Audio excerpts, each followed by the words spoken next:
తెలంగాణ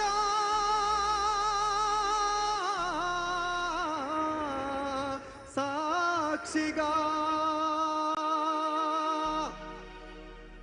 ఈ తెలంగాణ విద్యార్థుల త్యాగాలు వృధా కావద్దంటే సరూర్ నగర్ వేదికగా మనమందరం గర్జించాలి. రెడీనా? విద్యార్థి అమరవీరులకు నివాళులర్పిస్తున్నటువంటి పాట కాబట్టి అందరూ ఒకసారి రెండు చేతులు పైకెత్తి చప్పట్లతోటి ఈ వేదికను ప్రారంభించుకుందాం. వీరుల్లారా వీర వనితల్లారా అమ్మారుణముగై రణముల ఒరిగినారా. వీరుల్లారా వీర వనితల్లారా అమ్మారుణముగై రణముల ఒరిగినారా. రైట్, ఒక్క నిమిషం. ఈడ జరుగుతున్న కార్యక్రమానికి ఇక్కడ ఎంతమంది ఉన్నారో టీవీలలో వేలాదిగా చూస్తున్నారు కాబట్టి టీవీ 9 ఒక్క లైవ్ ఉన్నది. శంబిపూర్ రాజన్నది అయిపోగానే పాటతోటి ఈ కార్యక్రమాన్ని ప్రారంభించుకుందాం.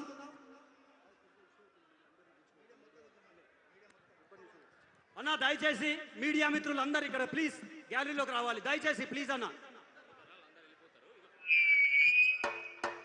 దయచేసి అందరికి రావాలి మీడియా మిత్రులు ప్లీజ్.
కోరుతున్నాం. అదేవిధంగా ఉప్పల్ శాసనసభ్యులు బండారు లక్ష్మారెడ్డి గారికి కూడా ధన్యవాదాలు.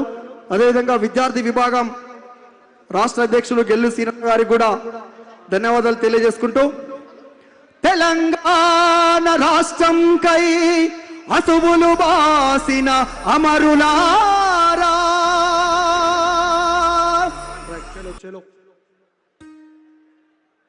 అందరు ఒకసారి గట్టిగా జై తెలంగాణ, జోహార్ తెలంగాణ విద్యార్థి అమర వీరులకు.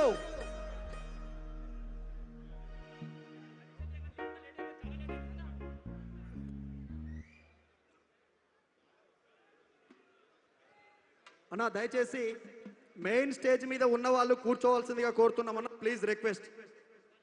మెయిన్ స్టేజ్ మీద ఉన్నటువంటి వాళ్ళు నిరుద్యోగులకు కేటాయించినటువంటి సీట్లలో కూర్చున్న వాళ్ళు కాకుండా మిగతా వాళ్ళందరూ కూర్చోవాల్సిందిగా కోరుతున్నాం. అదేవిధంగా తెలంగాణను నిత్యం కాపాడుతున్నటువంటి మంత్రి ఆడబిడ్డ మహేశ్వరం శాసనసభ్యురాలు మాజీ మంత్రివర్యులు సబితమ్మ గారు ఇచ్చేశారు. వారికి కూడా స్వాగతం తెలియజేసుకుంటూ వీరుల్లారా వీర వనితల్లారా అమ్మారుణముగై రణముల ఒరిగినారా. వీరుల్లారా వీర వనితల్లారా అమ్మారుణముగై రణముల ఒరిగినారా. మా తెలంగాణలోన కంటి చెమ్మల్లారా, మా తెలంగాణలోన కంటి చెమ్మల్లారా నూనె వెచ్చటి నెత్తురు చిమ్మినారా. వీరుల్లారా వీర వనితల్లారా అమ్మారుణముగై రణముల ఒరిగినారా. అందరూ ఒక్కసారి గట్టిగా చెప్పండి. రెండు చేతులు పైకెత్తి తెలంగాణ రాష్ట్రం కోసం అసువులు బాసినటువంటి విద్యార్థి అమరవీరులను గుర్తు చేస్తూ గట్టిగా చప్పట్లు కొట్టాలి.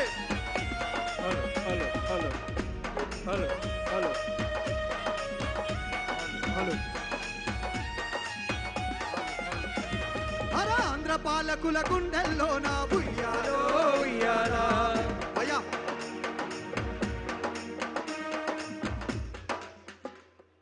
ఇన్స్ట్రుమెంట్స్ కొద్దిగా డిలే వస్తున్నాయి, వీటిలలో చూసుకో. వేదిక మీద దయచేసి అందరు సహకరించాలి. ఎవరికి కేటాయించినటువంటి సీట్లలో వారినే కూర్చొనివ్వాల్సిందిగా కోరుతున్నాం. సృజన్ రిథమ్స్ కి మా మెయిన్ వాయిస్ కి కొద్దిగా లేటెన్సీ అదొక్కటి చూసుకోవచ్చురా ప్లీజ్. అరే ఆంధ్ర పాలకుల గుండెల్లోన ఉయ్యాలో ఉయ్యాలా విముక్తి కోరుతూ విసిరిన మాకై ఉయ్యాలో ఉయ్యాలా యూనివర్సిటీ మైదానాలే ఉయ్యాలో ఉయ్యాలా కథన రంగమున కాలు దూవినై ఉయ్యాలో ఉయ్యాలా పునుగు పూల నవ్వుల్లార మోదుగు పూల మనబుల్లార తంగడు పూల రెమ్మల్లార బతుకమ్మ బంతుల్లార ఆరల్లారా రాలిపోయినారా మా తారల్లారా రాలిపోయినారా ఈ మట్టి అణువుల కలిసి మాలో చేరినారా వీరుల్లారా వీర వనితల్లారా అమ్మారుల రణముల ఒరిగినారా అందరొక్కసారి రెండు చేతులు పైకెత్తి తెలంగాణ విద్యార్థి అమల వీళ్లకు చెప్పడంతో వాళ్ళు అర్పించాలి.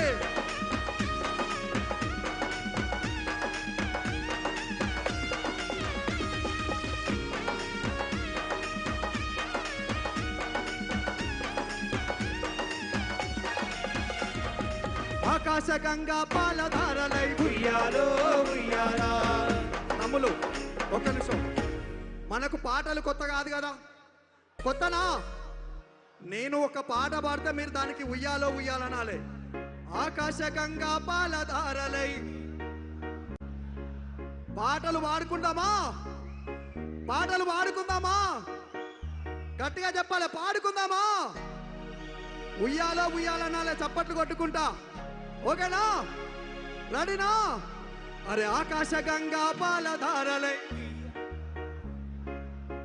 గట్టిగా వినపడాలి. మీరు అశోక్ నగర్ నుంచి ఎంత కష్టపడి వచ్చిరో తెలుసు.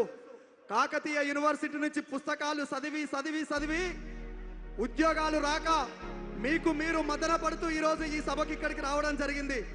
కేసీఆర్ గారి నాయకత్వంలో మాత్రమే రేవంత్ రెడ్డి మెడలు ఉంచాలన్నా కాంగ్రెస్ పార్టీ గద్దె దిగాలన్నా మాత్రమే ఇక్కడికి వచ్చింది. కాబట్టి మళ్ళొక్కసారి తెలంగాణ ఉద్యమంలో ఏ విధంగానైతే పాటలు పాడుకున్నామో గట్ల మళ్ళొక్కసారి మనం అందరం పాడుకుందాం. రెడీనా? ఆకాశ గంగా పాలధారలై ఉయ్యాలో మా వాళ్ళు ఎవరు పాడరు, మీరే పాడాలి గట్టిగా, ఓకేనా? ఆకాశ గంగా పాలధారలై కరువుతో కాడు పేర్చిన పల్లెకు మా కంచములో నా మెతుకులు మీరై. అర ఆకాశ గంగా పాలధారలై ఉయ్యాలో ఉయ్యాలా కరువుతో కాడు పేర్చిన పల్లెకు ఉయ్యాలో ఉయ్యాలా మా కంచములో నా మెతుకులు మీరై. ఉయ్యాలో ఉయ్యాలా మా నాగలి కర్రు వాడి మీరై, మాలో నెత్తురు వేడి మీరై, ఉద్యమాడుగుల బడి బడి మీరై, పిడుగులు పడిన ఉప్పెన మీరై. అన్నల్లారా ఓ సెల్లెల్లారా, మా అన్నల్లారా ఓ సెల్లెల్లారా, ఈ గడ్డ మీద వారసత్వ బిడ్డలారా. వీరుల్లారా వీర వనితల్లారా అమ్మారుల రణముల ఒరిగినారా గట్టిగా చప్పట్లు కొట్టాలి. తెలంగాణ రాష్ట్రం కోసం అసువులు బాసిన విద్యార్థి అమరవీరుల పాట.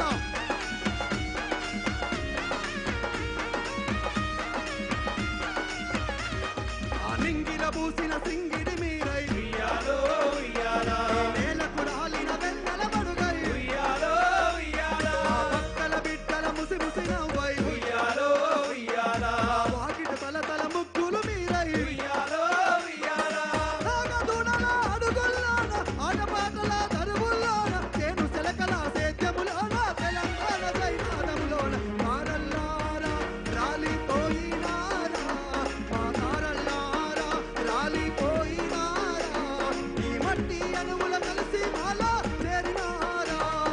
వీరుల్లారా వీర వనితల్లారా అమ్మారుల రణముల ఒరిగినారా ఈ నెత్తురు తాళల విత్తలు వేసి కత్తుల మీద కవాతు చేసి జైలు గోడలను బద్దలు కొట్టి భూతల్లి కర విముక్తి చేసి మా గుండె గుండెల్లో ప్రతి గడప గడపలో మా తెలంగాణలోనా, మా ఉస్మానియాలోనా, మా కాకతీయలోనా మీ గుడులే కడతాము. మా తెలంగాణలో గడప గడప హారతి పడతాము, మా తెలంగాణలో గడప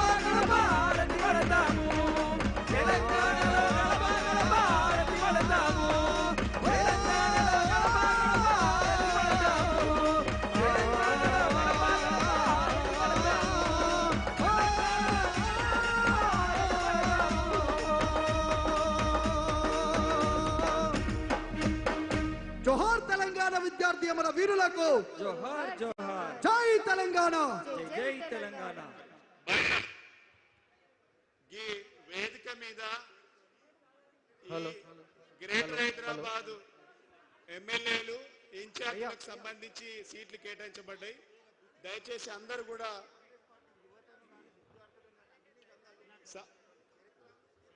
భయ్యా హలో వేదిక మీద రెండో లేన్ల ఎమ్మెల్యేలకు సీట్లు కేటాయించబడ్డాయి. దయచేసి నాయకులందరూ కూడా గమనించాలి. మూడో రోల సీటు ఉంది కాబట్టి అక్కడికి మార్చుకోవాలి. దయచేసి అందరూ వస్తూ ఉన్నారు కాబట్టి దయచేసి అందరూ కూడా సహకరించాలి. హలో హలో దయచేసి సుధీరాన్ ఎక్కడున్న వేదిక మీదకి రావాలి. ఎల్బీ నగర్ శాసనసభ్యులు అన్న సుధీర్ రెడ్డి గారు వేదిక మీదకి రావాల్సిందిగా కోరుతా ఉన్నాం. ఎక్కడ ఉన్నా దయచేసి రావాలి.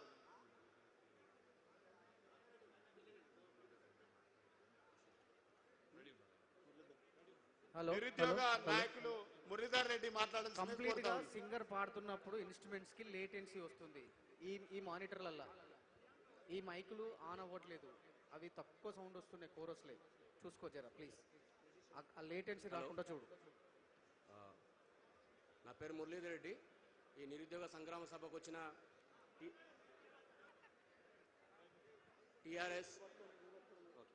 టిఆర్ఎస్ మాజీ మంత్రులు, ఎమ్మెల్యేలు, ప్రస్తుత ఎమ్మెల్యేలు, స్థానిక శాసనసభ్యులు శ్రీ ఎల్బీ నగర్ ఎమ్మెల్యే సుధీర్ రెడ్డి గారికి, ఇక్కడికి వచ్చిన నా మిత్రులందరికీ అభినందనలు.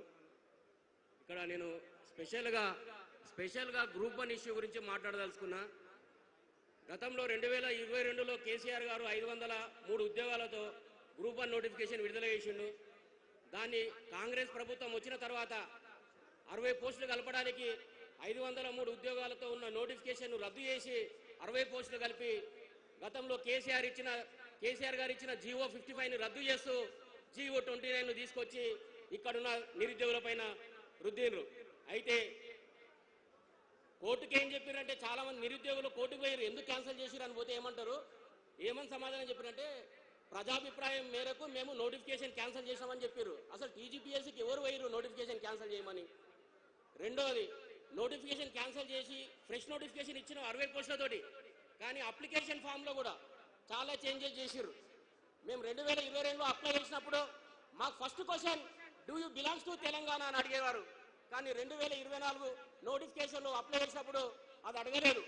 2022 నోటిఫికేషన్లో అప్లై చేసినప్పుడు మాకు 10వ తరగతి డీటెయిల్స్ అడిగేవాళ్ళు. కానీ 2024 నోటిఫికేషన్లో మేము అప్లై చేసినప్పుడు ఆ క్వశ్చన్ కూడా ఎగరగొట్టేసారు. తర్వాత దీంట్లో జీవో 29 తీసుకొచ్చారు, జీవో 55 తీసుకెళ్ళి. ఈ జీవో 29కి వ్యతిరేకంగా కోర్టులకు పోయినరు, రోడ్డు మీద ఉద్యమాలు చేసి నిరుద్యోగుల వీపులు విమానం ఊహించిండు రేవంత్ రెడ్డి. అయితే జీవో 29 మీద వ్యతిరేకత రావడంతో ప్రభుత్వంలో ఉన్న బీసీ మంత్రులతో ఒక సమావేశం ఏర్పాటు చేపించి ప్రెస్ మీట్ పెట్టించిండు. పొన్నం ప్రభాకర్ గారు ఇంట్లో జరిగింది అనుకుంటా మీటింగ్.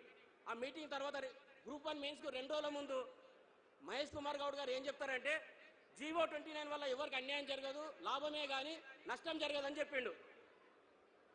రాను జీవో 29 ఫలితాలు అందరికి అర్థమయ్యని చెప్పిండు. హలో, జీవో 29 రిజల్ట్ అనేది తర్వాత తెలుస్తుంది, దానివల్ల లాభమే కానీ నష్టం లేదని చెప్పిండు. ఇవాళ జీవో 29 వల్ల బీసీ, ఎస్సీ, ఎస్టీ వర్గాలు రిజర్వేషన్లకు దూరమైన ప్రిలిమ్స్లా.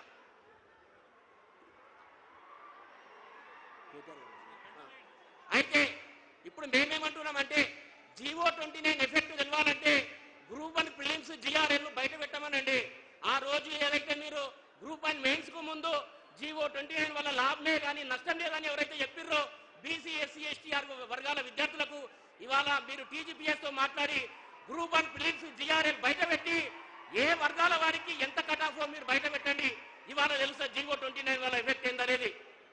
నిరుద్యోగులు రోడ్డు మీదకి వస్తే, కోట్లకు పోతే ప్రతిదానికి బీఆర్ఎస్ కంటగడతారు, ప్రతిపక్షాల కుట్ర అని. అయ్యా 2023లో గ్రూప్ 1 ప్రిలిమ్స్ రెండోసారి జరిగినప్పుడు బయోమెట్రిక్ విషయంలో రద్దు జరిగింది. దానికి ఆ కేసు వాదించడానికి హైకోర్టులో సీనియర్ అడ్వకేట్ను అపాయింట్ చేసింది ఎవరు? గతంలో ఈ పేపర్ లీక్ల విషయంగా దేని మీద కానీ కేసులు వేసింది ఎవరు? బల్మూర్ వెంకట్ గారు ఏమన్నా గ్రూప్ 1 రాసిండా, 2 రాసిండా, 3 రాసిండా, 4 రాసిండా? ఆయన పిటిషనర్ ఉండి కేసులు వేసిండు. మధ్యప్రదేశ్ రాజ్యసభలో ఎంపీ అయిన మధ్యప్రదేశ్ రాజ్యసభ ఎంపీ అయిన వివేక్ తన్ఖా గారిని సుప్రీంకోర్టులో సీనియర్ అడ్వకేట్ ఆయన్ని తీసుకొచ్చి ఇక్కడ కేసులు వాదించిపిచ్చిర్రు.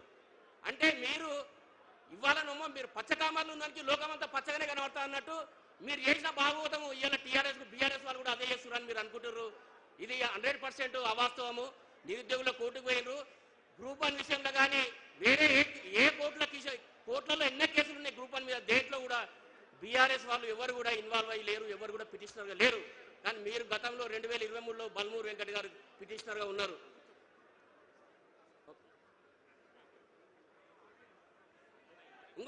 ఒక్కటే మీరు తెలుగు అకాడమీ పుస్తకాలు చదివి పోటీ పరీక్షలకు వచ్చేటప్పుడు తెలుగు అకాడమీ పుస్తకాలు చదువుతాడు. టీజీపీఎస్సీ ఏం చెప్తుందండి? JL junior lecturer key case విషయంలో కొంతమంది కోర్టుకు పోతే తెలుగు అకాడమీలో ఉన్నది ప్రామాణికమని వాళ్ళకి చెప్తారు.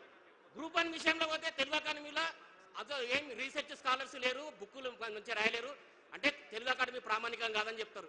అంటే మీరే ఇష్టం వచ్చినట్టు తెలుగు అకాడమీ మీద దుమ్మెత్తి పోసి తెలుగు అకాడమీ ఎవరి ఆధ్వర్యంలో నడుస్తుంది? తెలుగు అకాడమీ ఎవరి ఆధ్వర్యంలో నడుస్తుంది? మీ ఆధ్వర్యంలో నడుస్తుంది. మీ ఇద్దరు మీరే చేస్తున్నారు తెలుగు అకాడమీ విషయంలో. తెలుగు అకాడమీ ప్రామాణికం కాదన్నప్పుడు ఇక్కడున్న మేధావులు కోదండరామ్ గారు కానీ, గతంలో నిరుద్యోగుల్ని రెచ్చగొట్టిన రియాజ్ గారు కానీ, బల్మూర్ వెంకట్ గారు కానీ, ఆకునూరు మురళి కానీ తెలుగు అకాడమీ విషయంలో ఎవరు కూడా రెస్పాండ్ గారు. ఇది ఎక్కడ అన్యాయం అండి? ఓకే, ఇంకొకటి ఏంటంటే